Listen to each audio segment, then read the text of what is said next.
很会玩游戏，不见得是个好事 OK， 因为对方就没有机会认识真实的你，爱上真实的你。小提醒一下，可以开启中文或英文字幕，也不要忘记订阅哦。Melody 家庭 Podcast。Hello， 大家欢迎回到美乐蒂家庭书评系列，今天是第2集，然后我要来分享这本书 It is called Outdated by Jonathan Pokluda。 然后这本书为什么会读到它，也就是因为格子外面 Outside the Box Publishing 他们从台湾寄了这本书到纽约给我读， and they did that because 几年前我有读过评论过他们的另外一本书叫 The Sacred Search， so they were like Melody 你可能也会喜欢这本书， so I was very interested and the reason why is because 我人还是单身的，所以对这种约会啊婚姻这种书还是有兴趣的。那我觉得也是会对大家有一些益处，希望是特别是如果你是单身，或者你有单身的朋友，或者你的孩子是单身，或者你就是想要更了解圣经，那作者他是个牧师是怎么讲到关于约会这个事情，因为事实上圣经没有约会这2个字 OK dating is not in the Bible， 但是圣经还是有一些原则是我们可以去参考，关于爱，关于婚姻，关于关系这件事情。书评系列呢，我就会分享我自己觉得的5大重点，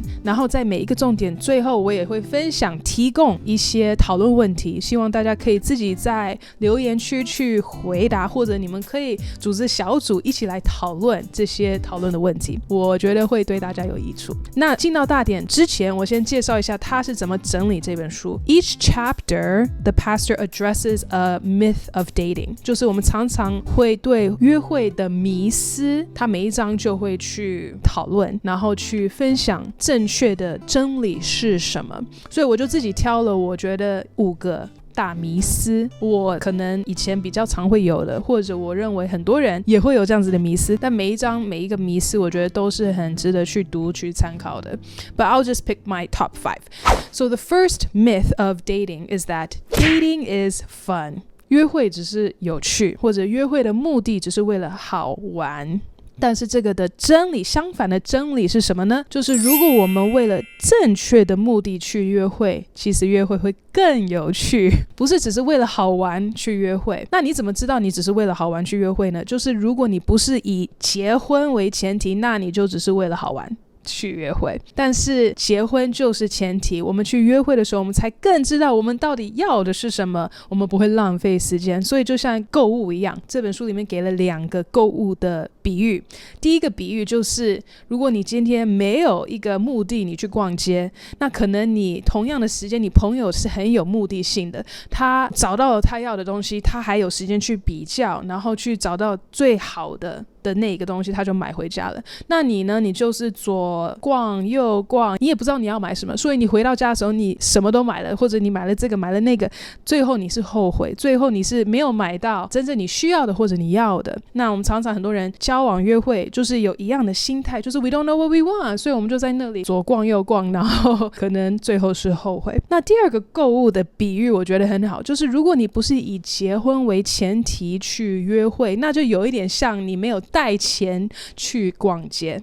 你如果没有带钱去逛街，只有2种结局，Only 2. 第一个结局就是你空手回家 right? You couldn't buy anything because you had no money， 空手回家。第2个结局就是你拿了你不应该拿的东西，不属于你的东西，它不属于你，你却是带回家 right？ 所以这是非常好的一个提醒，就是如果我们不是以结婚为前提，我们很容易会怎么样？玩弄别人，玩弄别人的心，玩弄别人的生命，他们的时间，浪费别人的时间，浪费我们自己的时间。但是好不好，弟兄姐妹，我们不是孩子了，他自己也是这样子说 We are not children anymore, we are adults。 所以我们不要去玩弄别人，我们也不要让自己被玩弄。所以这是第1大点。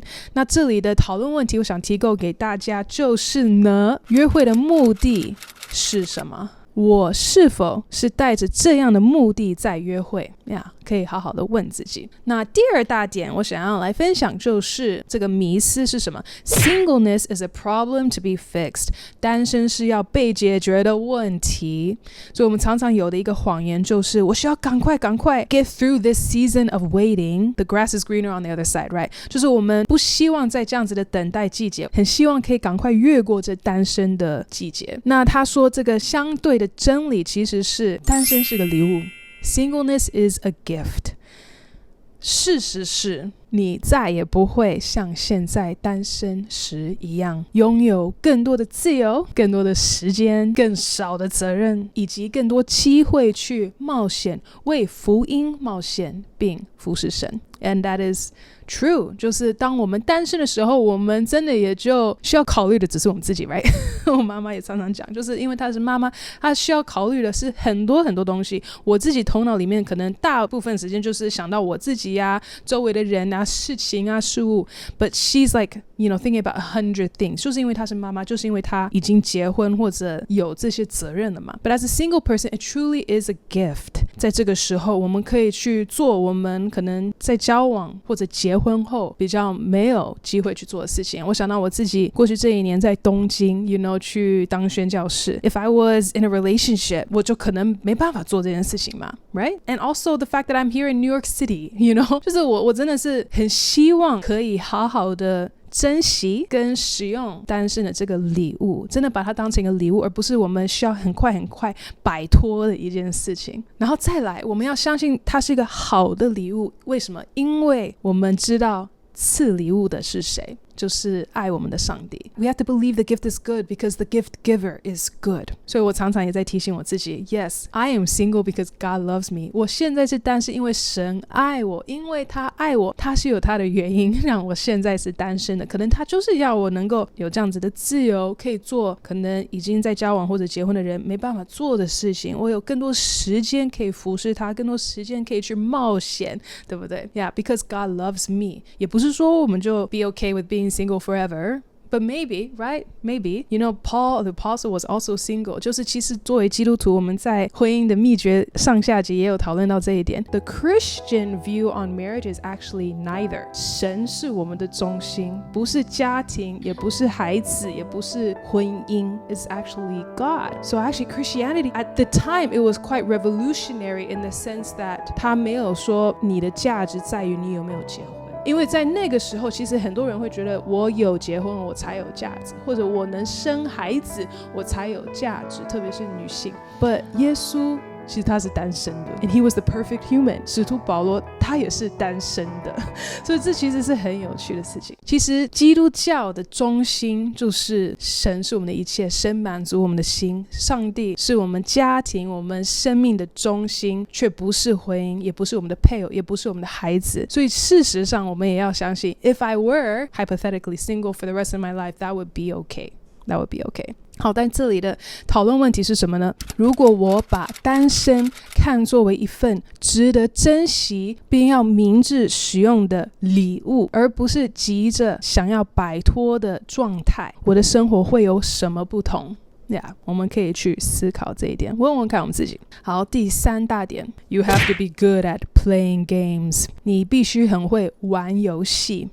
其实我们很多人在交往，特别是在现在的时代，年轻人很会玩游戏 OK, playing hard to get, or how long should I wait to text back, right? 就是我可能第一次约会，然后我们就要等好几天才再去联络别人，这些都是游戏，其实都是心理游戏。 It's manipulation, it's deceptive, and it's dishonest. 是不诚实的。还有什么样的游戏？可能我们假装我们是另一个人，不是说我们改我们的名字，但是可能我们会觉得人家就是喜欢这种样子的女生，所以我们就假装成这种样子的女生，或者我们假装我们是这个那个。其实我们如果是以结婚为前提，或者真实亲密关系， the most important thing, the goal is actually to be loved for who we are. 就是我们其实最希望就是人家能够接纳真实的我们，所以我们很会玩游戏，不见得是个好事 OK， 因为对方他就没有机会认识真实的你，爱上真实的你。那这意味着是什么呢？就是我们要很诚实，我们要更诚实，学习跟对方讲诚实话。如果你没有兴趣，你就跟对方说你是没有兴趣，你也可以告诉他原因。如果是肤浅的，那你就承认是肤浅的，然后你就说个道歉。但是就是要诚实，不要去玩弄别人。我们也要相信，这其实也是一个信仰的功课，信心的功课，相信神的时间，神的信实。好，那在这里提供的讨论问题就是在感情中我曾经玩游戏是什么时候？为什么？如果我完全诚实，约会会是什么样子呢？如果我完全诚实，我们可以去思考这个问题。好，第4大点 Breaking up is hard to do， 分手很困难。我们常常会觉得心碎是约会中必要的恶，心碎I have to get my heart broken。 但是真理是什么？分手造成的心碎大多是可以避免的，是可以避免的。